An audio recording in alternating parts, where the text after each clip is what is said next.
ವೀಕ್ಷಕರೇ ಇವತ್ತು ನಮ್ಮ ಜೊತೆ ಇದ್ದಾರೆ, ನಾನು ಹೇಳೋದೇ ಬೇಡ, ಜೈ ಮಾ ಕಾಳ್ ನಮ್ಮ ಬಿಗ್ ಬಾಸ್ ಮನೆ ಮನೆಯಲ್ಲೂ ಪಾಪ್ಯುಲಾರಿಟಿ ಪಡೆದು ಕರ್ನಾಟಕದ ಹೆಣ್ಣು ಮಕ್ಕಳಿಗೆ ಒಂದು ಹೀರೋ ಅಂತಾನೆ ಹೇಳ್ಬೋದು. ನಮ್ಮ ಧ್ರುವಂತ್ ಅವ್ರು ನಮ್ಮ ಜೊತೆ ಇದ್ದಾರೆ. ಅವರಿಗೆ ಜನತಾ ಉದ್ಯೋನ್ಮುಖ ನಟ ಅನ್ನೋ ಅವಾರ್ಡ್ ಕೂಡ ನಮ್ಮ ಜನತಾ ನ್ಯೂಸ್ ಕಡೆಯಿಂದ ಸಿಕ್ಕಿದೆ. ಬನ್ನಿ ನಮ್ಮ ಸರ್ ನಮ್ಮ ಅವಾರ್ಡ್ ಬಗ್ಗೆ, ನಮ್ಮ ಕಾರ್ಯಕ್ರಮದ ಬಗ್ಗೆ ಏನ್ ಹೇಳ್ತಾರೆ ಅವ್ರ ಹತ್ರ ಕೇಳೋಣ. ಸರ್ ಮೊದಲನೇದಾಗಿ ಕಂಗ್ರಾಚುಲೇಷನ್ಸ್ ನಿಮಗೆ.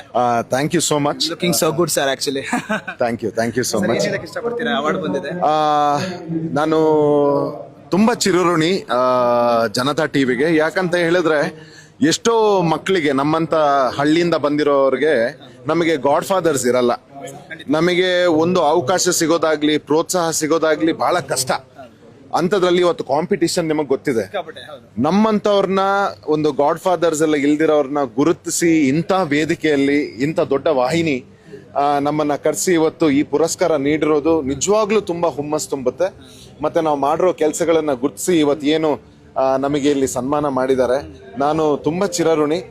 ಮತ್ತೆ ವಾಹಿನಿಗೆ ಶುಭಾಶಯಗಳನ್ನ ಕೋರ್ತೀನಿ. ಮತ್ತೆ ಇವತ್ತು ಏನು ಒಂದು ಚಿಕ್ಕ ಅಗ್ನಿ ಆಗಿ ಹುಟ್ಟಿದೆ, ಇದು ದೊಡ್ಡ ಒಂದು ರೆವಲ್ಯೂಷನ್ ಆಗ್ಲಿ, ಮಾಧ್ಯಮ ಕ್ಷೇತ್ರದಲ್ಲಿ ದೊಡ್ಡ ರೆವಲ್ಯೂಷನ್ ಆಗ್ಲಿ, ಜನತಾ ಟಿವಿ ಜನತೆಯ ಒಂದು ಏನು ವಾಯ್ಸ್ ಆಗಿ ಸಮಾಜದಲ್ಲಿ ದೊಡ್ಡ ದೊಡ್ಡ ಕೆಲಸಗಳಾಗ್ಲಿ ಅಂತ ನಾನು ಕೇಳ್ಕೊತೀನಿ.